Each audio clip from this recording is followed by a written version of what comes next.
नमस्कार, आदाब आदाब। वेलकम टू जीना इसी का नाम है।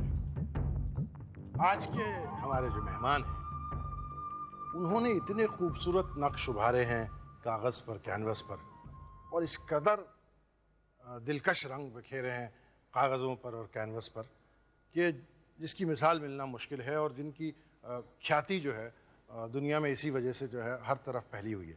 लेकिन जब उनकी ज़िंदगी पर हम नज़र डालते हैं, जैसे कि अब डालने वाले हैं, तो ये फैसला करना मुश्किल हो जाता है कि कौन से नक्श ज़्यादा दिलकश हैं, कौन से रंग ज़्यादा दिलचस्प हैं। वो जो उनकी तस्वीरों में उभरते हैं या वो जो उनकी ज़िंदगी से निकलते हैं। इन सारी चीज़ों की कैफियत हम जानते हैं, इन सारी चीज़ों की तफसील अभी देखते हैं। पहले देखते हैं उनको यहाँ इस पर्दे पर। Probably the only man I know who's really and truly put his money where his paintbrush is.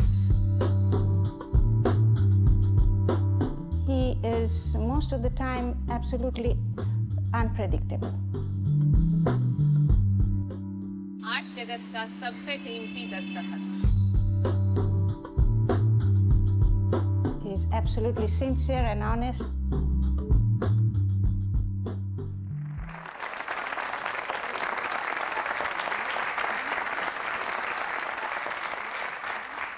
हमारे मेहमान के बारे में साहिबा कह रही थी कि he is absolutely unpredictable. We are not that unpredictable. We go straight to Sonali ji. जी, आप सब अब तक तो पहचान गए होंगे कि हमारे मेहमान कौन हैं। फारूक जी ने जिस कैनवस का जिक्र किया, जिन रंगों का जिक्र किया, उनमें से कुछ रंग बिखेरने वाले, कुछ रंग भरने वाले यहाँ भी मौजूद हैं, जो आज के मेहमान के बारे में बहुत सी बातें बताएंगे। तो मिलें आज के मेहमान से। बिल्कुल बिल्कुल बिल्कुल, मिलने के लिए हम सब बहुत उत्सुक हुए जा रहे हैं। मैं दावत देता हूं कि तशरीफ लाएं स्टेज पे मकबूल फिदा हुसैन साहब।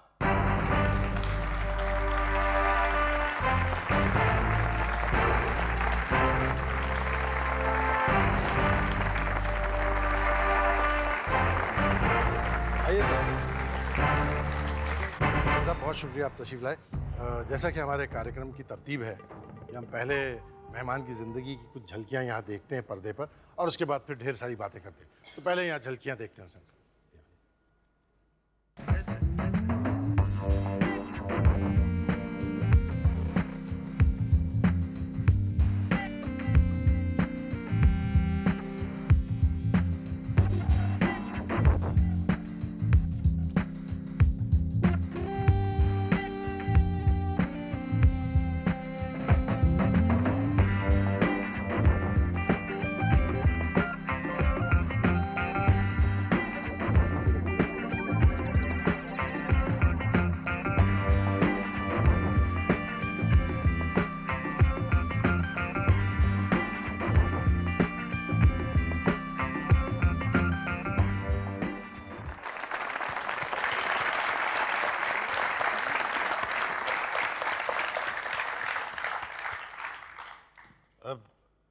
देखते ही जो है बहुत सारी बातें एक साथ करने को जी चाहता है, लेकिन तरतीब वार चलते हैं। पहले एक ग्राफिक देखते हैं, जिससे एक तस्वीर की जिससे आपको कुछ यादें वाबस्ता हैं आपकी, वो पहले देख लेते हैं, फिर बात करते हैं।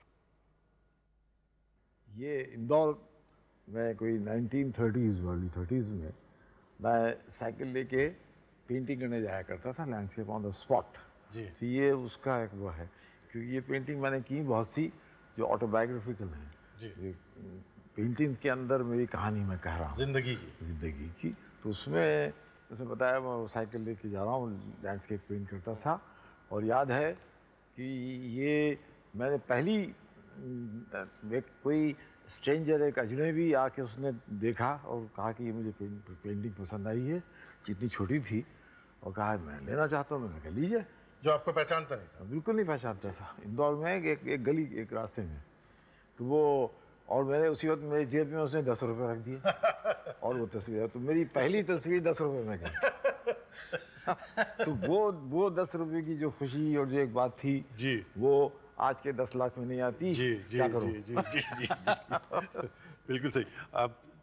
आपने इंदौर का जिक्र किया जहां आप बाद में आए थे, लेकिन हमारी जानकारी ये है कि आपकी पैदाइश जो है महाराष्ट्र की है, पैदाइश पंढरपुर। पंढरपुर में हुआ जी। था, लेकिन मेरी वालिदा का इंतकाल हो गया 1-1.5 साल में था तभी, तो फिर सारी फैमिली इंदौर चली गई थी।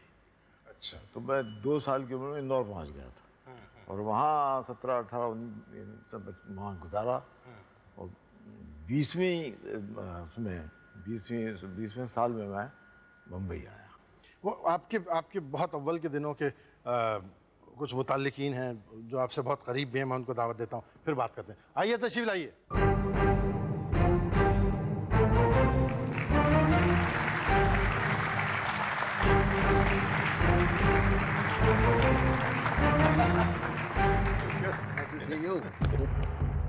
आइए आइए शफात साहब, हम हुसैन साहब को बीच में रखे रहे, नहीं तो हुसैन साहब जो है ना, वो कह रही थी एक मोहतरमा के बहुत अनप्रेडिक्टेबल है, कहीं भी चल देते हैं। आइए हुसैन साहब आप बीच में रहिए।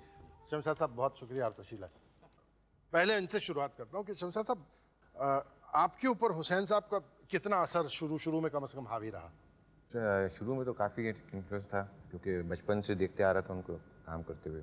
मुझे याद है जब मैं छोटा था, जब मैं बालकनी में खड़े रह के देखता था तो शाम में आते थे पोस्टर्स बना के, बैनर्स, सिनेमा होर्डिंग्स, तो नीचे लैंप पोस्ट के पास जाके फिर वो अपना काम करते थे। I was so impressed then कि सुबह से शाम वहाँ काम करके घर पे आके अपना खुद का कर रहे थे। तो एक वो मुझे उससे काफ़ी इन्फ्लुएंस हुआ और फिर कभी कभी इनके साथ चले जाता था सिनेमा पोस्टर बनाने से, तो मैं वहाँ बैठ के ऐसे स्क्रिबल करते रहता था। अब कभी कभी बात करते हैं हम लोग आर्ट के बारे में। शफात साहब आपको इसका खैर शौक तो है और समझ भी है, लेकिन आप बहुत ज़्यादा वक्त अपना जो है पेंटिंग या इस चीज़ में नहीं। What has been your impression of Hussain Saab as a father first of all? He's a marvelous father. और मुझे बचपन की याद है जहाँ कुछ मैं अच्छे कुछ काम करता था या कुछ पढ़ाई में कोई अच्छे मार्क्स लेके आता था, मुझे खास एक जगह पे पायदुनी पे ले जाया करते थे। वहाँ पे जाके दूधी का हलवा खाते थे हम लोग, दूधी का हलवा बैठ के, बड़ा मशहूर था और बड़े प्यार से खिलाते थे जी। और अब तक हमारा शौक वैसे जारी है, अक्सर कहने के चटाखा लगा दे रहते हैं। शफात साहब अब कुछ तस्वीरें यहाँ देखते हैं और उसके बाद फिर बात करते हैं।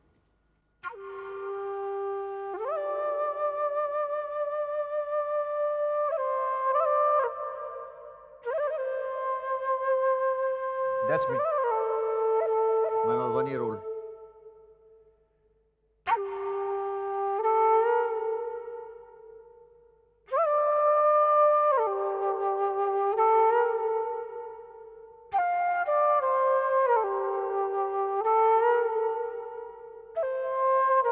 ये मेरी पेंटिंग है, मेरी पेंटिंग है।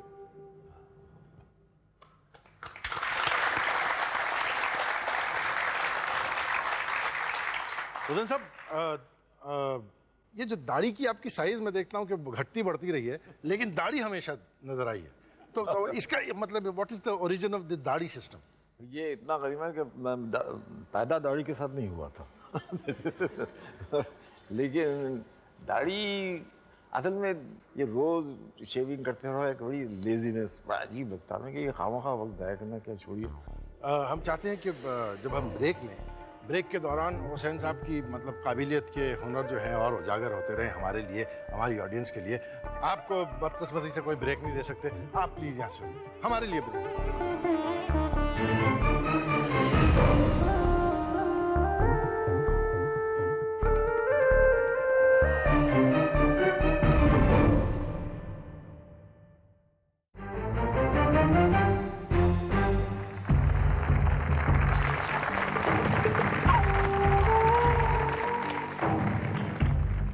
Welcome back. हम बातें कर रहे हैं मकबूल फिदा हुसैन साहब से।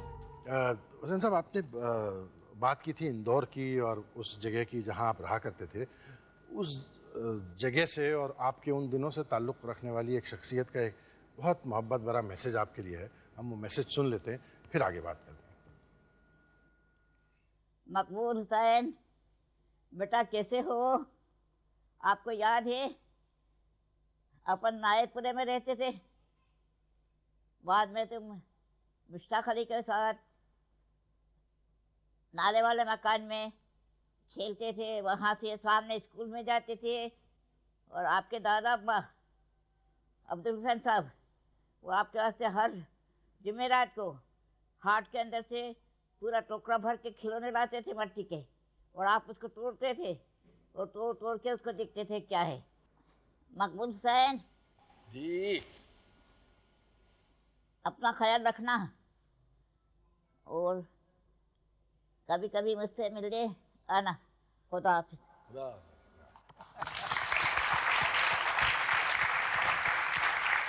आपकी चाची साहिबा ने जिन चीज़ों का जिक्र किया और जिन लोगों का जिक्र किया, उन जगहों से कुछ जुड़ी हुई तस्वीरें देख लेते हैं और फिर हुसैन साहब और गुफ्तगू करते हैं। यहाँ पर्दे पे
सर प्लीज।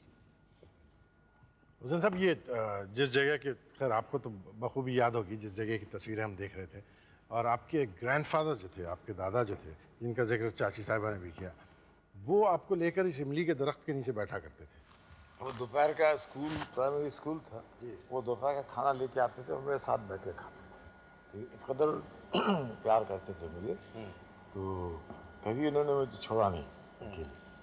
आपका वहाँ आना जाना कभी कभार रहता है? हाँ, दौड़, क्योंकि वहाँ मुश्ताक अली अब तक हैं, क्रिकेटर जो मेरे साथ थे स्कूल में जी, उनके हाथ में बैट था और मेरे हाथ में ब्रश। मुश्ताक अली साहब से बात करते हैं यहाँ। जब भी आपकी याद आती है तो दिल भर आता है, दिल चाहता है कि मैं आपके पास आऊं और अपन दोनों बैठ के बातें करें। वो पुराना स्कूल, वो आपका पुराना पास का घर जब अब याद आती है तो मुझे बहुत अच्छा लगता है। और परवरदिगार आपको 100 साल की उम्र दे, उससे भी ज़्यादा दे, और इसी तरह से आप हिंदुस्तान का नाम रोशन करते रहें।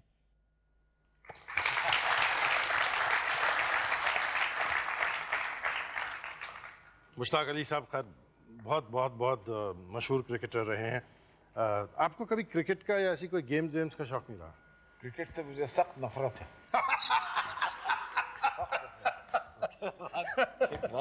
ये गेम है जो सिर्फ अंग्रेजी इजाद कर सकते हैं। जहाँ पर एक 5 दिन तक के एक बॉल को लेके 22 आदमी पीटे जा रहे हैं आ ही नहीं रहा। तो और क्रिकेटर्स की जिंदगी, उनकी लाइफ 10 साल 15 साल होती है। पेंटर चला जा रहा है 80 साल तक। इस सेट इन आई वाले पेंटर से और बातें करते हैं। इस छोटे से ब्रेक के बाद लेते हैं एक छोटा ब्रेक।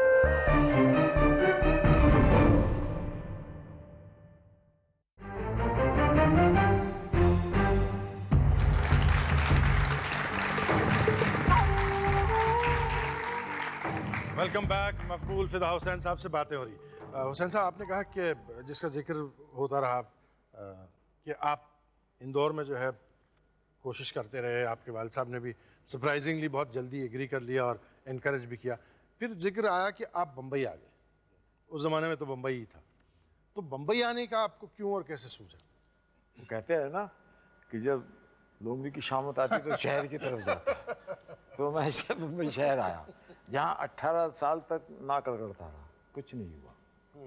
तो वो लेकिन अब वहाँ इंदौर में क्या हो सकता था, मेरे वालिद की नौकरी चली गई थी, तो उन्होंने कहा मुझे बॉम्बे जाने दीजिए।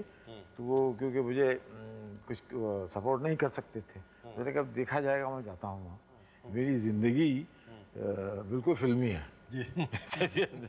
कि एक सीरियल चलती रहती है और उसकी कई, जैसे वो हातिम ताई की तरह कई उसके एपिसोड्स हैं। तो सिनेमा होल्डिंग के लिए एक साहब थे, वहाँ गया तो बोले आप ये मॉडर्न आर्ट यहाँ नहीं चलेगा, यहाँ पे शक्लें बिल्कुल सब मिलना चाहिए यार, वो नहीं चल सकती कि एक आँख लगाने नाक उधर जा रही है। तो मैंने शुरू किया 96 रोज पर, 96 रोज पे, और वही जो क्या बोलते हैं फॉल्स रोड का जो जंक्शन है वहाँ, वो बिल्डिंग अब तक है, जिबली बिल्डिंग, तो उसके सामने पेवमेंट पर सोता था। और लेकिन ये ताजुब ये है कि अब तक कभी फ्रस्ट्रेशन या ऐसा नहीं हुआ कि क्या है ज़िंदगी, वो भी मुझे उसमें भी मज़ा आ रहा था। एक तो घर से निकले हैं, इतना बड़ा शहर, तो एक वो एक उसकी जो एक वो थी, ये जो बोलते हैं ना दुनिया रंग रंगीली बाबा दुनिया रंग रंगीली, तो ये उसी रंग में देखता रहा। और 18 साल तक के बिल्कुल गुमनाम, कोई नहीं, वो चलता रहा। उन दिनों की, बल्कि जब आप आए उससे कुछ वक्त बाद की कुछ तस्वीरें देखते हैं और फिर बात करते हैं।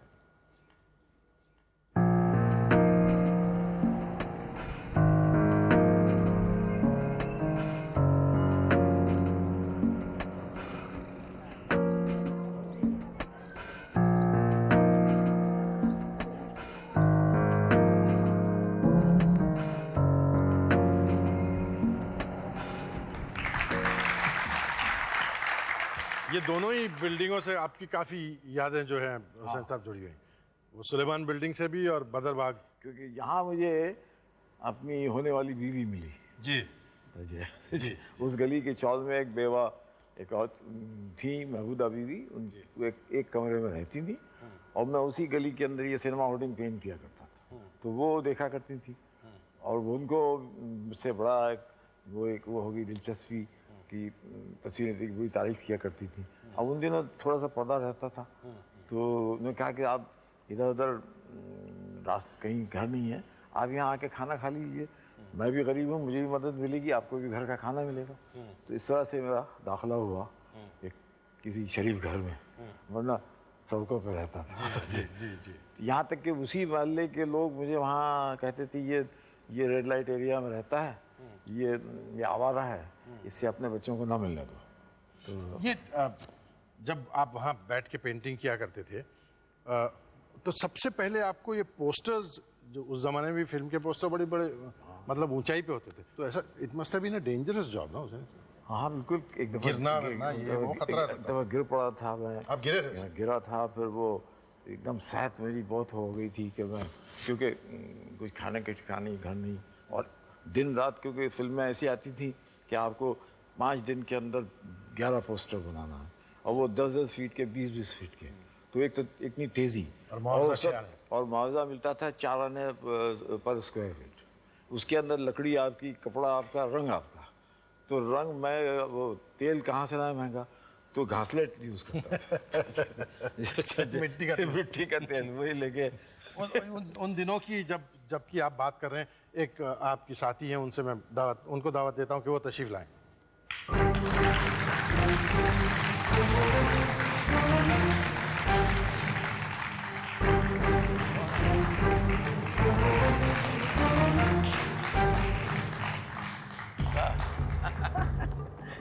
Never expected to see me. It's all surprises.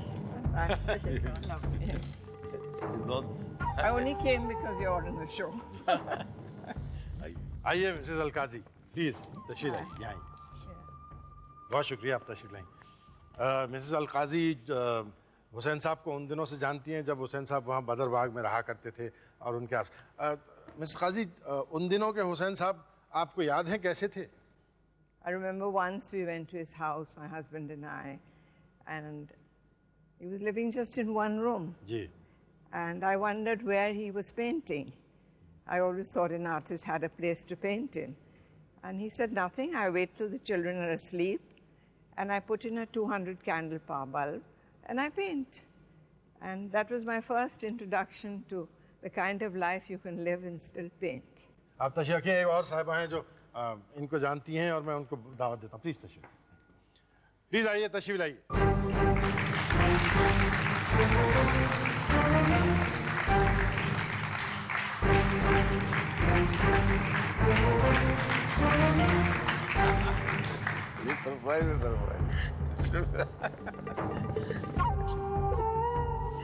So I had to come all the way to Delhi to meet you.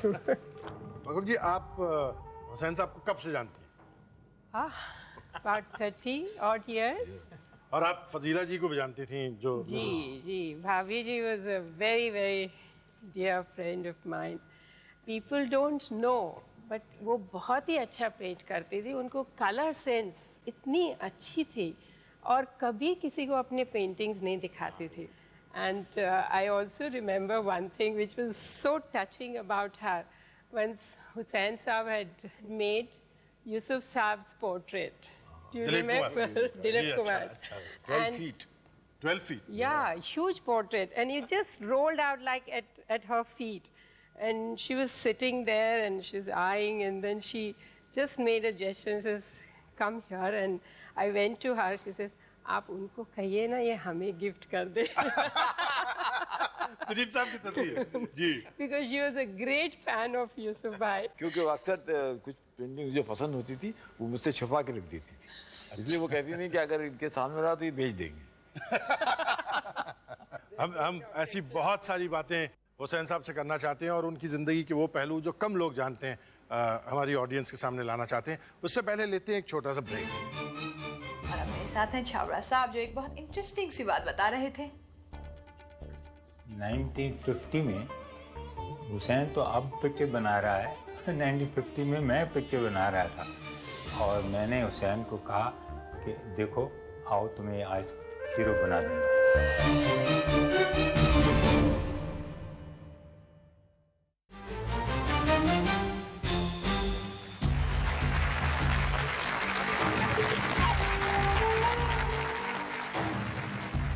जीना इसी का नाम है में बातें हो रही हैं हुसैन साहब से। जिस चीज़ के लिए हुसैन साहब सबसे ज़्यादा मशहूर हैं उस एस्पेक्ट को टच करना भी बहुत ज़रूरी है और मुझे ऐसा लग रहा है कहीं देर ना हो जाए तो मैं उस एस्पेक्ट की जो है कुछ शुरुआत यहाँ से करता हूँ। हुसैन तुम्हें याद होगा कि जब पहले तुमसे मुलाकात हुई थी वो रजा के स्टूडियो में हुई थी और ये लोग तो बम्बई छोड़ के भाग गए, रजा सुजा वगैरह वगैरह, और तुम रह गए। तुम्हारी वजह से एक माहौल बना जिसमें हम जो स्टूडेंट थे उनको काफ़ी प्रेरणा मिली, काफ़ी एनकरेजमेंट मिला। And we were all discussing, we spend lot of days, lot of evening together discussing what art is all about.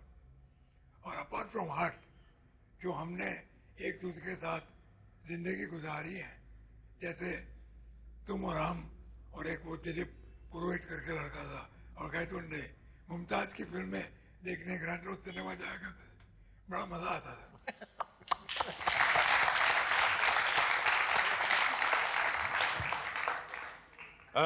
जो बातें तैयब साहब ने पर्दे से की उन बातों को जो है आगे बढ़ाने के लिए हुसैन साहब के एक और साथी को, एक और दोस्त को दावत देते हैं कि वो तशरीफ लाएं स्टेज पे।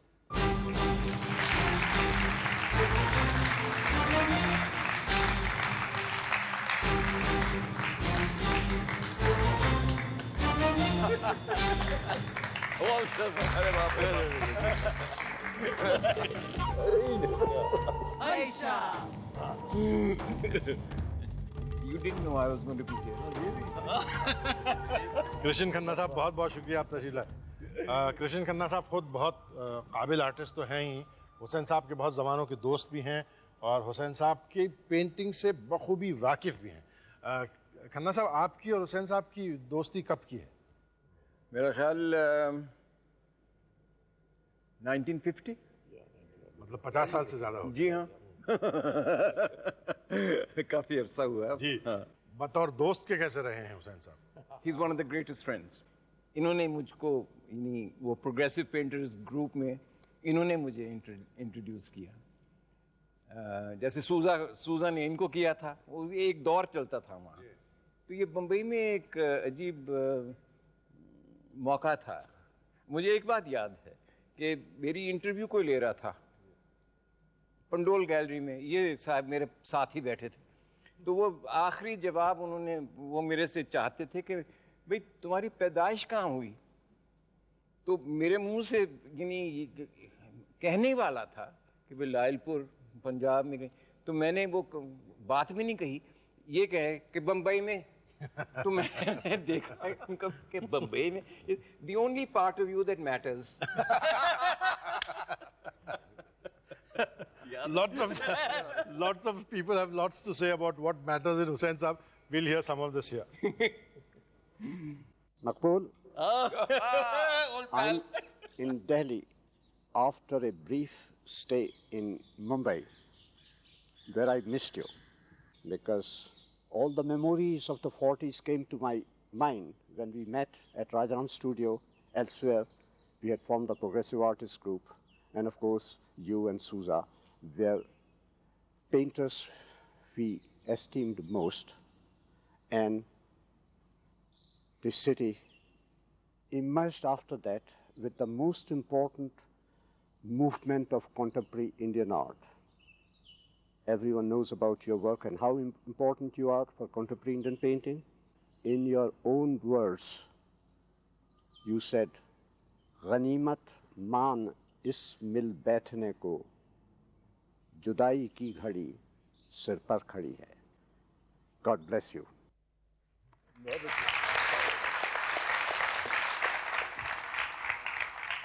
रजा साहब ने तो हुसैन साहब को कोट किया कि भाई जुदाई की घड़ी सर पर खड़ी है, लेकिन ये शो जो है ये जुदाई का नहीं, ये मिलने की घड़ियों का शो है। एक और साहब हुसैन साहब से मिलना चाहते हैं।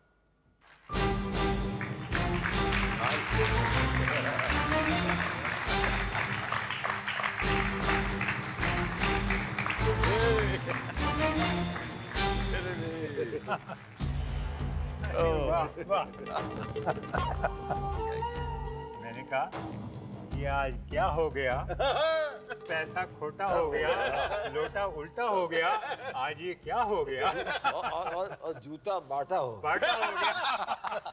बाल चावड़ा साहब बहुत शुक्रिया, आप तशरीफ लाए और आपने ये जो राइम भी सुनाई, इसका राज भी बतला दीजिए। इसका राज राजा को आपने देखा ना। जी हाँ। तो 59 में हमने जो गैलरी आर्टिस्ट मिल के बनाई थी, तो वहाँ एक शो किया था इन लोगों का, 3-4 जने का। तो राजा वहाँ पेंटिंग कर रहा था, छोटे पेंटिंग कर रहा था, पेरिस से आया था। तो हुसैन और हम साथ में गए और देख रहे थे। तो हुसैन मुझे कहता है, अरे उसको पूछ कितना माल कितना रखेगा। प्राइस क्या रखेगा। तो मैं कब पूछा, तो क्योंकि वो पेरिस का जो अपने हिसाब है उसके लिहाज से उसने कहा 2000 अपने पेंटिंग का होगा। Now this is 59 when he was not selling at that sort of price, you know. 200-400 में। About 400-500। तो मैंने कहा क्यों क्या हो? अरे ये क्या समझता है? I mean how can he keep such a price? Next day he comes with 3 paintings in abstract attitude और बोलता है ये तीनों पेंटिंग उस शो में रखेगा। मैं कहा हाँ। तो फिर मैंने कहा इसका प्राइस क्या है? बोले 5 रुपया 5 रुपया 5 रुपया। तो जब एग्जीबिशन शुरू होने थी तो मैंने ये आके मुझे बोलता नॉट फॉर सेल। वैसे प्राइस 5 रुपए लेकिन बिकनी नहीं। हमें मतलब है दिस इज द फीलिंग जी। लेकिन वो फीलिंग जो वहाँ शुरू हुई थी वो आज देखिए क्या हो रहा है। जी जी जी। I mean he is on the top. ये जो ये लोटा उल्टा होने ये रात को पार्टी हुई थी ना बाल के। हाँ तो ये मैं कहना भूल गया। ये आया और आके जमीन पे बैठ गया और बैठ के फिर आज ये क्या हो गया। लोटा उल्टा हो गया, पैसा खोटा हो गया। अरे आज ये क्या हो गया? बिल्कुल जो आजकल बॉलीवुड में जो लिरिक्स लिखे जाते हैं वैसे ही लिखे। पेशेंट वही कर रहे थे आप। चावड़ा साहब अब ये दिन आने वाले हैं। ये उल्टा हो गया, आती क्या खंडाला। तो ये हुसैन साहब ने पेशेंट को ही की थी, ये क्या हो गया, लोटा उल्टा हो गया। कोई वहां क्या हुआ पता नहीं, यहाँ तो ब्रेक हो गया। ब्रेक लेते हैं।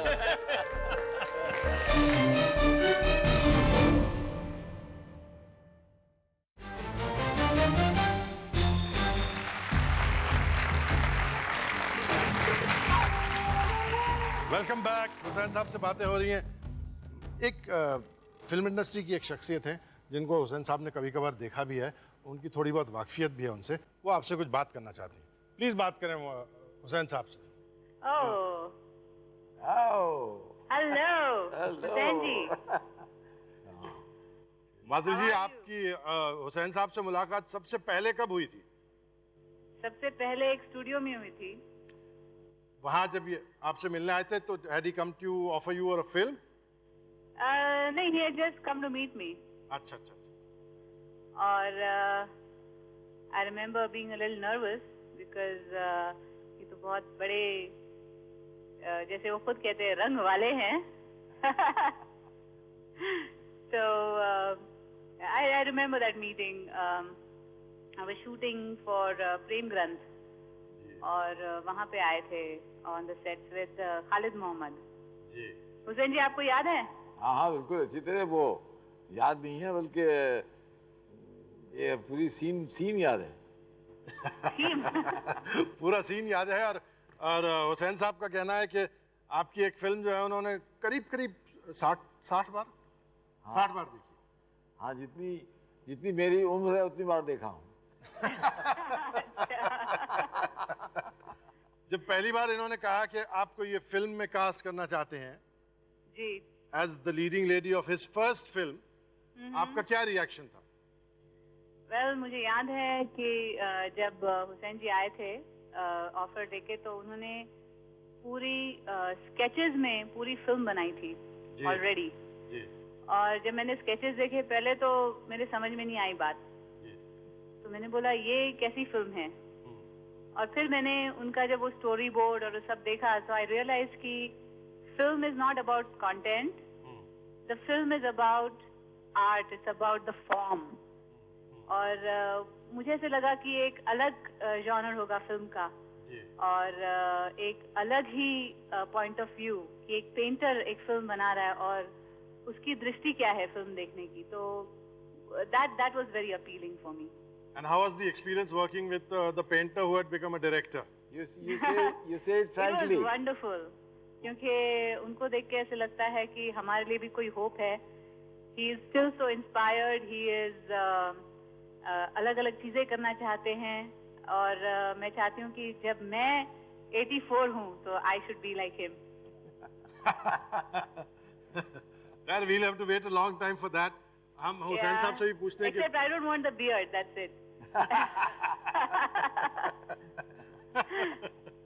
अच्छा, एक चीज में हुसैन जी की मैं आज सीक्रेट बताने वाली हूँ। जी जरूर। हुसैन जी के स्वीट टूथ के बारे में। अच्छा। जब भी I come to America, he always tells me मेरा चॉकलेट जरूर लेके आना। And his favourite chocolate is Ferrero Rocher. जी जी जी। हुसैन जी। जी। It's all ready here. When I come, I'm going to get it with me. हाँ, वो अभी अच्छा है आपने पूछ लिया। हुसैन साहब, आपका तजुर्बा कैसा रहा माधुरी जी के साथ काम करने का? आप सुन रही हैं? आप सुन रही हैं?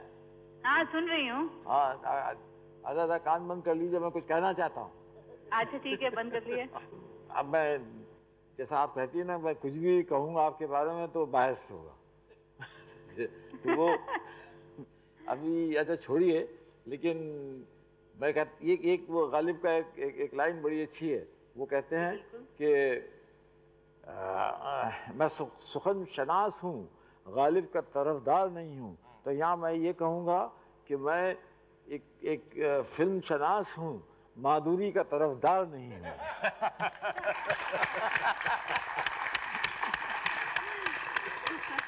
Okay. Thank you very much for talking to us in Los Angeles. Thank you. Nice talking to all of you. Thank you. Bye bye. Bye bye.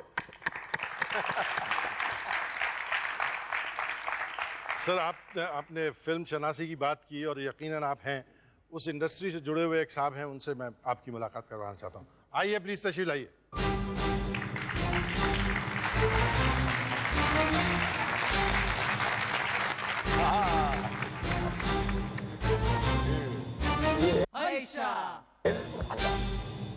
Riku जी आदाब।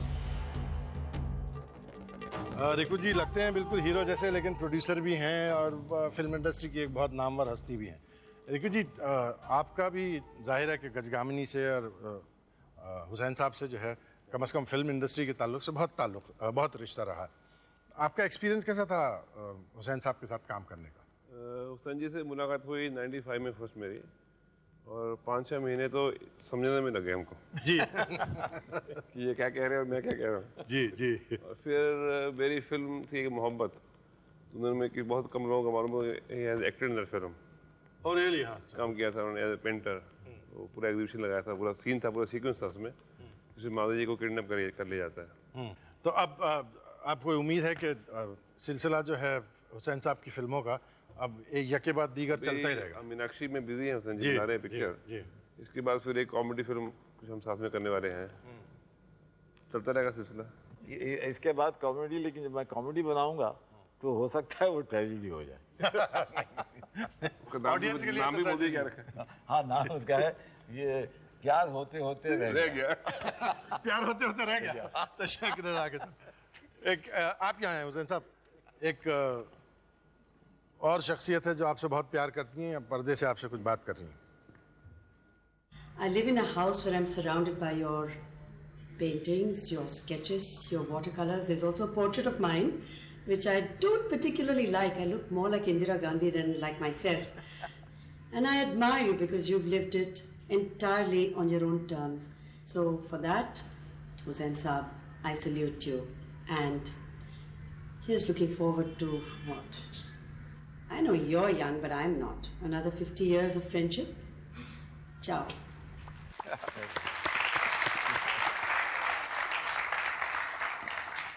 शोभा जी तो आपसे वहाँ बात करती है, एक बहुत मशहूर पेंटर हैं और ख़ुद बहुत अच्छा रेप्यूटेशन है पेंटिंग में की दुनिया में उनका। वो आपसे रूबरू मुलाकात करना चाहती हैं। मैं उनको दावत देता हूँ कि वो तशरीफ़ लाएं।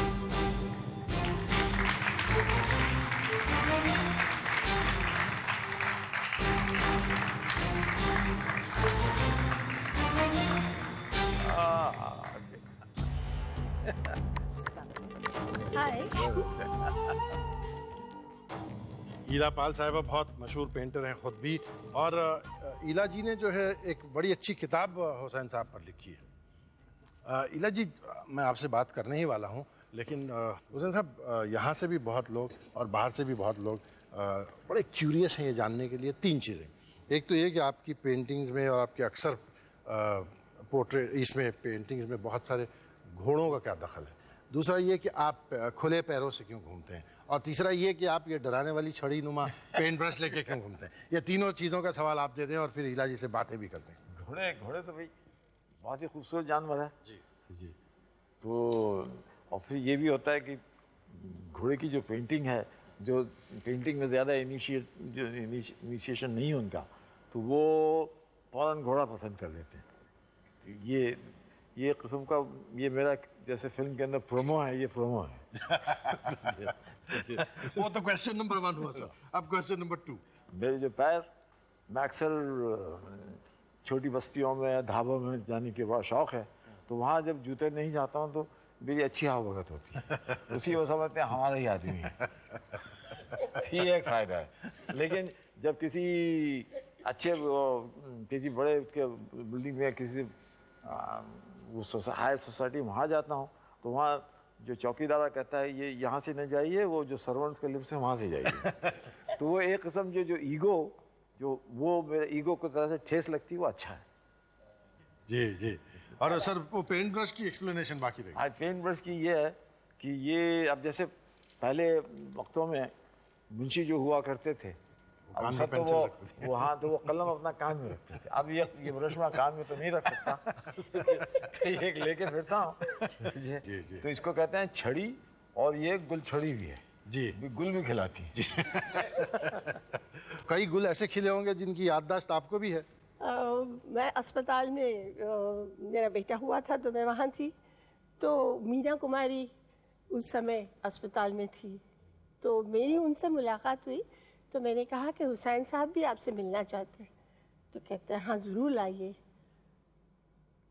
अब उन्होंने तो सोच लिया था कि आज हुसैन साहब को तो बिल्कुल शिकार करके छोड़ना है, कुछ भी हो जाए। तो बीमार होने के बावजूद उनकी वही अदा, बाल उन्होंने उस दिन खुले, आँखों में वही काजल, हुसैन साहब सामने बैठे, पान खिलाने के लिए उन्होंने पानदान खोला।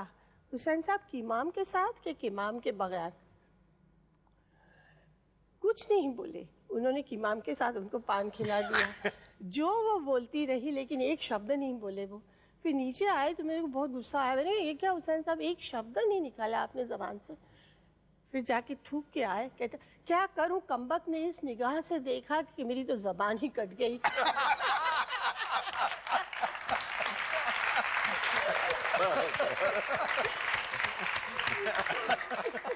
बहुत बड़ा पुराना मिसरा है किसी का, लेकिन हुसैन साहब पे सही भी बैठता है। मेरा मिजाज लड़कपन से आशिकाना है। ये आशिकी की और बहुत सी बातें होंगी, हुसैन साहब से और बातें होंगी, लेकिन लेते एक छोटा सा ब्रेक।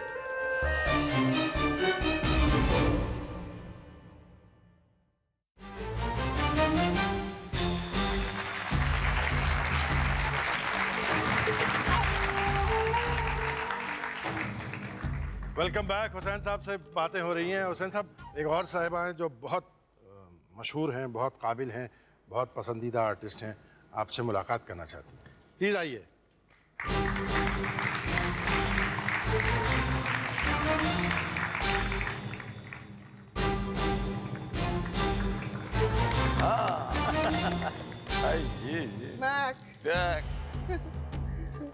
आप शायद जानते नहीं हैं कि मैं आपको गुरु मानती हूँ। आपकी जान पहचान हुसैन साहब से कब की है? अरे वो मैं बताऊं तो आपको पता चल रहा है कि मेरी उम्र भी क्या है। नहीं आप... मैं तो बूढ़ी होते जा रही हूँ और हुसैन साहब जवान होते जा रहे हैं। मैं तो शायद 18 साल की थी। वो पहली बार मैं ट्रेन में अकेली जा रही थी, तो स्टेशन में आए थे, तो मैंने कहा please please you also come, मुझे तो बहुत डर लग रहा है। तो बस ट्रेन में बैठ गए। बम्बई पहुंचे तो दूसरी दिन मैं कोई जनरल साहब के घर रह रही थी। तो सुबह आया हुसैन साहब, एक खटारा फिएट था उनके पास, याद है? तो वहाँ सेंट्री ने उनको रोका, बोला क्या है? तो बोली अंजलि बेबी को लेने आए हूँ, मैं ड्राइवर हूँ। तो सेंट्री ने बोला अंजलि बेबी की ड्राइवर आ गया। तो मैं नीचे आया, बहुत मुझे शर्म आया था कि ऐसे हो गया था। जी, बहुत शुक्रिया, बहुत शुक्रिया, बहुत शुक्रिया।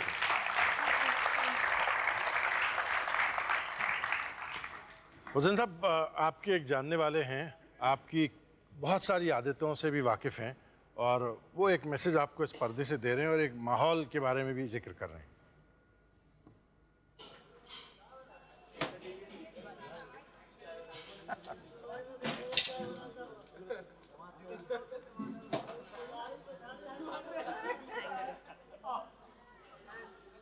MF, आपको निज़ामुद्दीन के इस चाय खाने में चाय पीना बेहद पसंद है।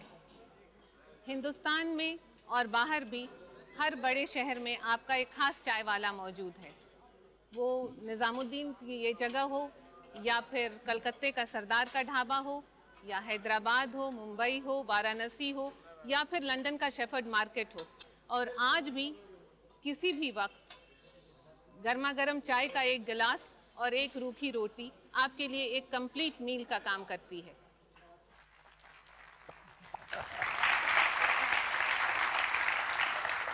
हुसैन साहब, चाय पीने का वक्त हो या ना हो, कामना जी से मिलने का वक्त जरूर है। कामना जी प्लीज तशरीफ लाइए।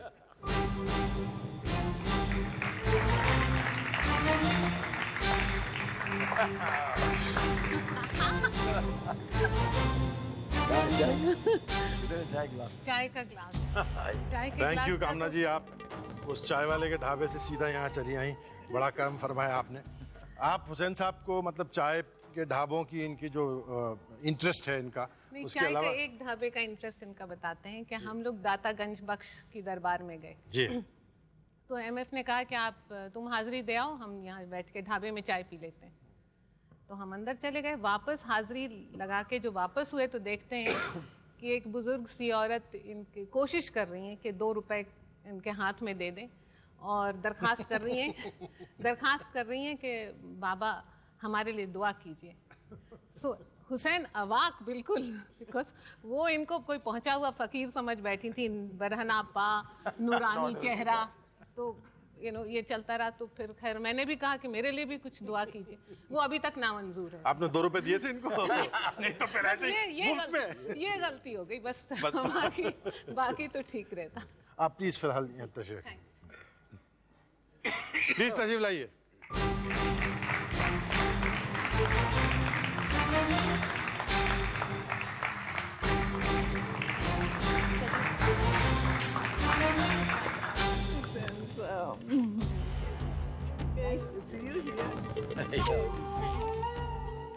आइए राशिदा जी, और अंजुम जी आप भी तशरीफ लाइए। राशिदा जी, बहुत कम लोग हुसैन साहब को उतना जानते हैं जितना आप जानती हैं।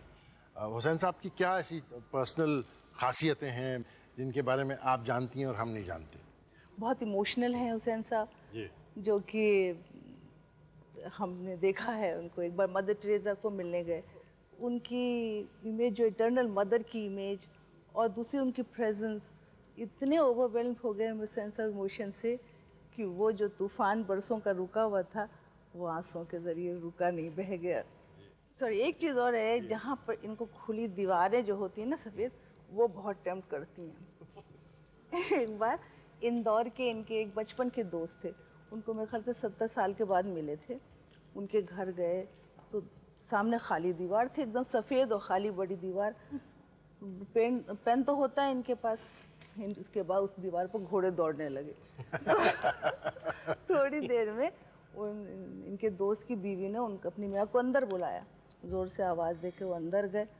तो जब अंदर गए तो बड़ी ज़ोर से आवाज़, खर छोटा था, उन्होंने डांटा कि अभी अभी पुताई कराई है और तुम्हारे दोस्त ने दीवार खराब करी, तुमने मना भी नहीं किया।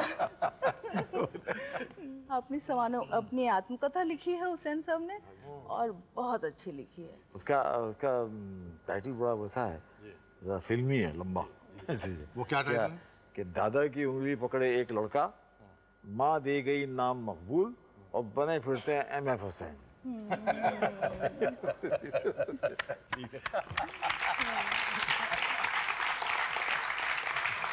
दादा की उंगली पकड़े हुए एक लड़का, माँ दे गई नाम मकबूल, बने फिरते हैं MF हुसैन और खाते हैं हमारा दिया हुआ केक। आइए आइए आइए प्लीज।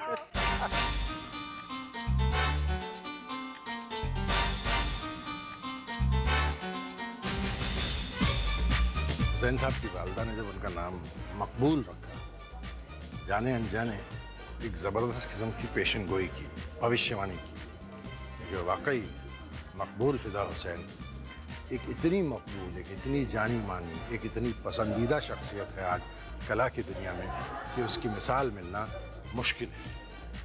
ऐसी ज़िंदगी को देखकर वाकई जी कहता है जीना इसी का नाम है। अगले हफ्ते फिर मुलाकात होती है, तब तक के लिए नमस्कार।